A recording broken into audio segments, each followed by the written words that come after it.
In this Sunday's Gospel, John is going to utter a phrase that should be very familiar to us. Behold the Lamb of God. It's a phrase we hear at every Mass. The priest elevates the fractured host and says, behold the Lamb of God. Behold him who takes away the sins of the world.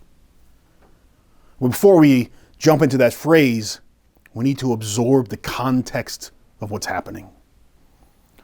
Last Sunday, we celebrated the baptism of the Lord. And we heard Matthew's account of this incredible event. This coming Sunday, we're going to hear John's account. And like many instances in John, he's less specific and more reflective. He's less concerned with the details and much, much more concerned with the deeper meaning. Now, where is all of this happening? John's living in the wilderness beyond the Jordan River, and he's baptizing in the river itself. And it's here that Jesus comes, and it marks a pivotal moment in his life. He's leaving behind the private, hidden life of a carpenter in Nazareth. He's preparing to reveal himself to the world. And again, where does he come to do this? The Jordan River. This is no accident or coincidence. This is extremely important. The Israelites were a people of oral tradition, and they were almost fanatic about their own history.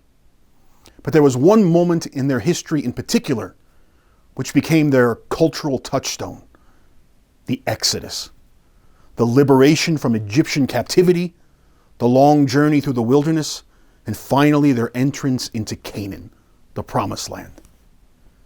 This event cemented their identity as the chosen people of God. And in future moments of captivity and crisis, the remembrance of the Exodus gave them certain hope that God would not abandon his people.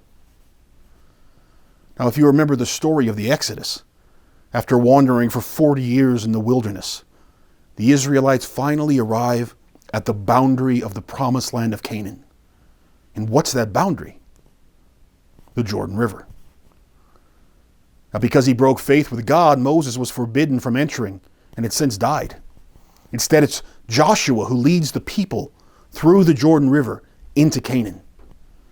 And crossing the Jordan River, Joshua leads them from exile into the land of promise. Now, Joshua is an English translation of a Hebrew name. In Hebrew, Joshua's name is Yeshua. What other English translated name comes from Yeshua? Jesus. Jesus and Joshua are both translations of the same Hebrew name. Well, it's no accident that Jesus comes to the Jordan River for baptism. It's a symbolic act. More than this, it's an act of open rebellion. It's a declaration of war against the powers of darkness that have held sway since the fall from grace.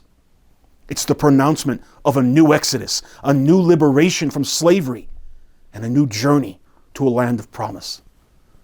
Not merely on a historical or terrestrial level, but on a cosmic scale. How do we know this?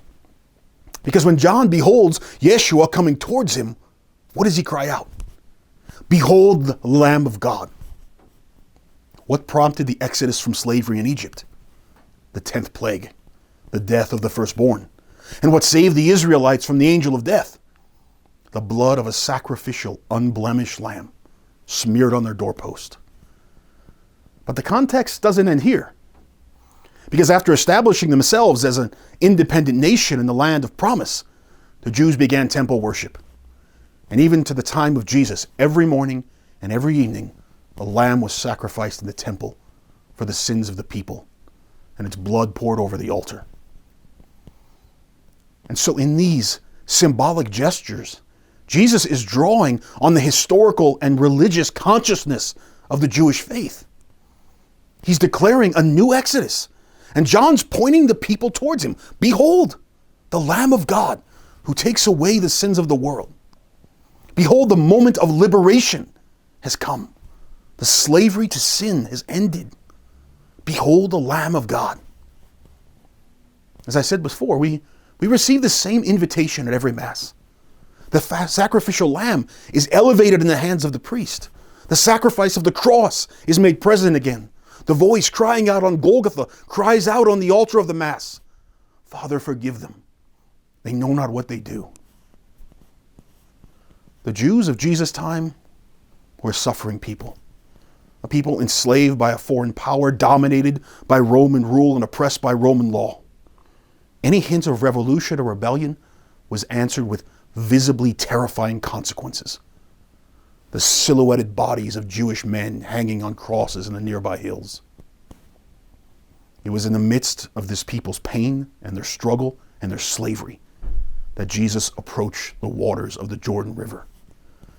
And it was John who invited the suffering masses to behold the Lamb of God. This same invitation is offered to us.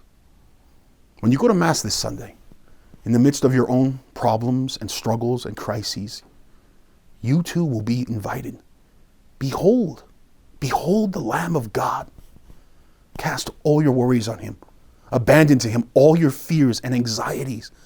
Behold him, trust him, stay with him. Because even though you can't always see the way, he's leading you through this exodus to a land of promise. I'm Father Joseph Marian. Thanks for listening to A Simple Word. If you found this reflection helpful, please be sure to like, share, and subscribe, and we'll see you next week.